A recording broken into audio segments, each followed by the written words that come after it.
Setelah sukses dengan HOTS Championship yang pertama, Mirae Sekuritas Indonesia kembali mengadakan HOTS Championship kedua dengan total hadiah lebih dari 250 juta rupiah.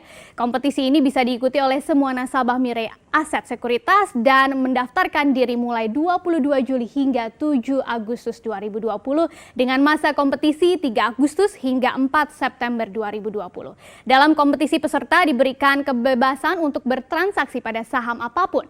CEO PT Mirae Sekuritas Indonesia Tae Yong Shim mengatakan kompetisi HOTS Championship ini akan dilakukan setahun 4 kali dan kompetisi kedua ini hanya jeda 1 bulan dari sebelumnya.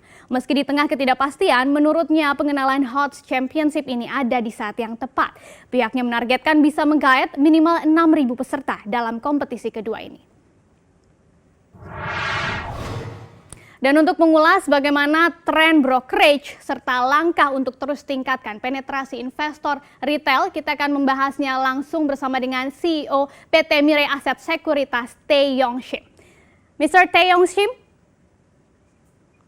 thank you so much for your time for CNBC Indonesia. Good morning. So, in the midst of this COVID-19 pandemic, we know that the world, include Indonesia, is facing so many uncertainty. So, how do you see this uncertainty, the impact of this uncertainty to the global market, especially in Indonesia? Is it getting worse, or there's an opportunity that the stock market will rebound until the end of this year? Mr. Tae Yong Shim. Well, this is a really tough market to invest. Not only do you have the COVID-19 disrupting the economy, we have foreign investors rushing to exit Indonesian market. The stock market has exhibited 30% price recovery since the recent low on March 24th. However, if we take a look at prices from a year-to-date perspective, we still have a lot of leg room to fill. In addition, Indonesian market's resilience is lagging behind that of the larger markets, especially US, China, and Korea. These challenging macro and market backdrops have posed significant challenges to both retail and institutional investors in Indonesia. This is exactly the reason why we believe the introduction of HOTS Championship is very timely. HOTS Championship is a real-time trading competition, and the top performing investors with high returns will be announced every day after the market close. The good news is that all the top-ranking participants' daily trade history and their portfolios will be open to public after the market close. So, Mirae Asset investors will be able to copycat the top performers' investment ideas and techniques. So we hope that the HOTS Championship can act as a guiding light to all our investors at Mirae Asset. This is interesting because in this challenging year, Mirae Sekuritas is holding the second HOTS Championship. So this is interesting in this challenging year. How about the timeline of this championship? Is there any criteria if someone as a retail investor want to start the championship? Well, let me just briefly explain about this HOTS Championship. First of all, it's free participation. It's a real-time trading competition for all Mirae Asset clients, and registration can be done through PC, mobile, and through our website. The duration of the competition is 5 weeks, from August 3rd to September 4th. The rules are pretty simple. You invest and we do the rest. Each investor's performance during the competition will be tracked by our system, and top performers will be ranked on a daily basis. There are 2 categories that investors are classified based on the investment amount. Premier League is for investors with an asset value of more than 200 million rupiah, while the Champ League is for investors with an asset value of more than 10 million and below 200 million. We also track investors with high transaction value, so high-frequency traders are also welcome to this event. As you said, the total prize for the winner is more than 250 million rupiah, so we would highly recommend our retail investors to take interest and participate. So to make it clear, can we join this as a personal or as a group, Mr. Tae Yong Shim? This is only on an individual basis. Okay, so what's the difference between the first competition and this second competition? Well, the first competition and the second competition is that it's pretty much the same. I think the first one and the second one has both. They have both the same rules and conditions, whereby again, top rankers will have to disclose their performance after the market close. But I think the second one is a little bit more meaningful because I think the first one proved to be very, very successful because we gained decent interest from our retail investors in our first HOTS championship, which was held from May 4 to June 5. And I think there is growing interest in the Indonesian market, especially after the big market pullback from the COVID-19 outbreak. And we are witnessing strong participation from the millennial investors. And I think there are two reasons for this. First, I think retail investors have the learning experience from the 2008 global financial crisis, where retail investors missed out on the long-term bull rally that came after the crisis. This time, I think retail investors are unwilling to miss out. Secondly, we believe that retail investors have become amazingly smart in terms of making their investment decisions, thanks to the accelerated proliferation of social networking services, SNS. A decade ago, retail investors had difficulties gaining information was scarce, but the distribution channel was far inferior. For example, 10 years ago, the only messenger people actively used were BlackBerry Messenger, which was difficult to share information. However, it's not difficult right now to find quality information on YouTube, good analysis on Facebook, and many other channels.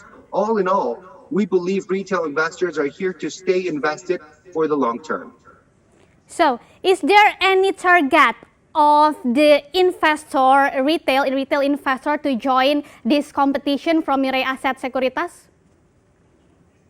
Well, we do have an internal target. I think at the start of this program, I think you disclosed that we were aiming about 6,000 participants. But I think the internal KPIs. I think it's inappropriate for me to discuss publicly.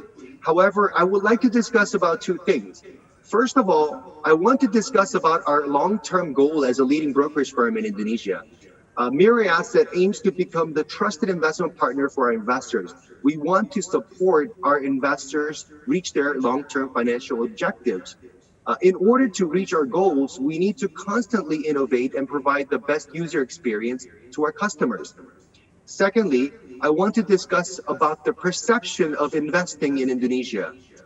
Investing in Indonesia is associated with too many negatives, such as gambling, greed, and many others. And I think that explains why the number of investors is so low in Indonesia, representing below 2 million people.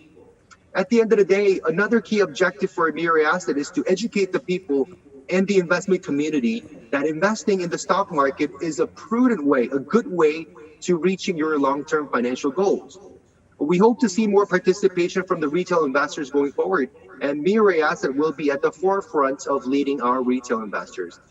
Yeah, we know that retail investor is one of the biggest contributor in Mirae Asset Sekuritas. How is the transaction trend going so far, and what should they do in the middle of this pandemic COVID-19 situation?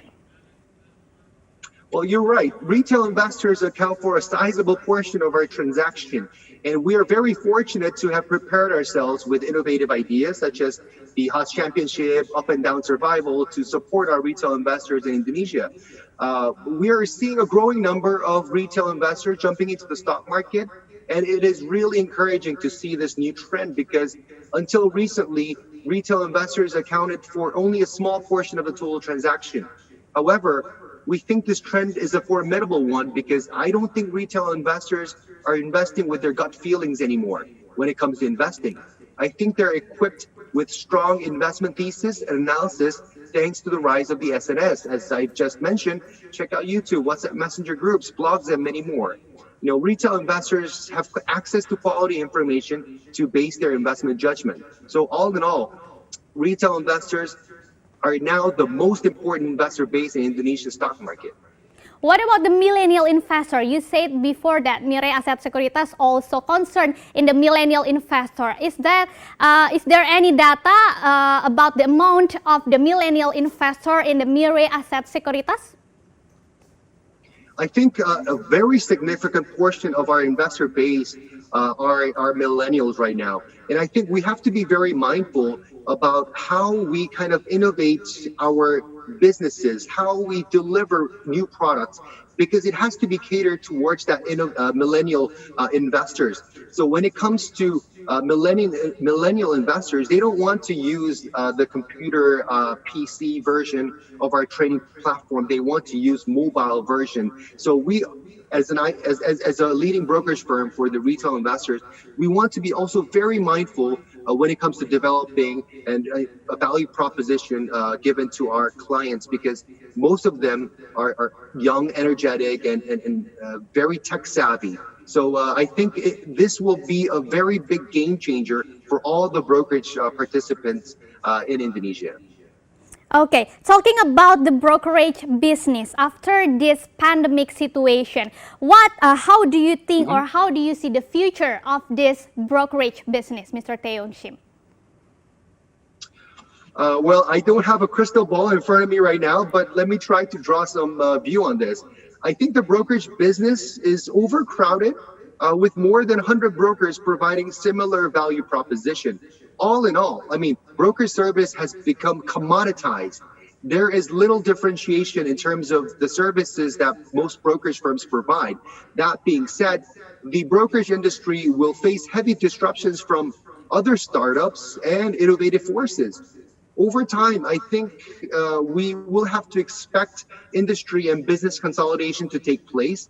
And that is why it's imperative for brokerage companies like Mirae Asset to continue to innovate to match the ever-changing demands from our customers.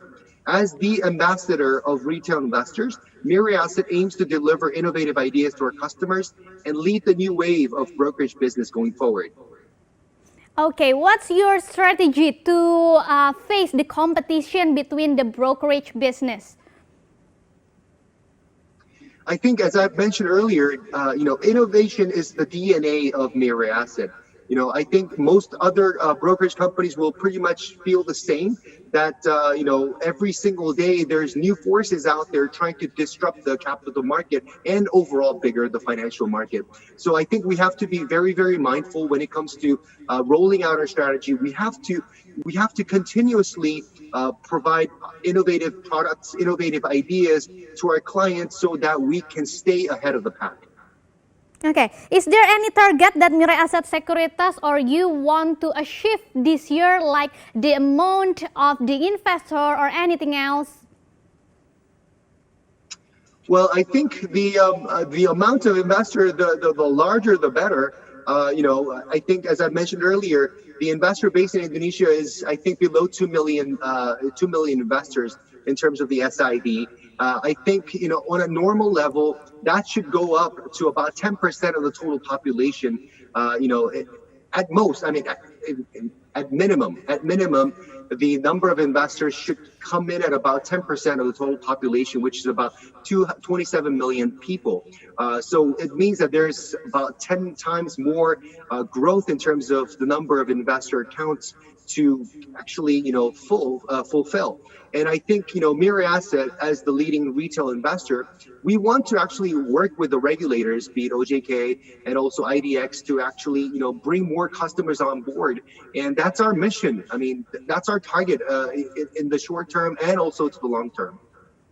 Okay, thank you so much for your time, Mr. Tae Yong Shim, as the CEO of Mirae Asset Sekuritas Indonesia in CNBC Indonesia. Good luck for you and have a nice day.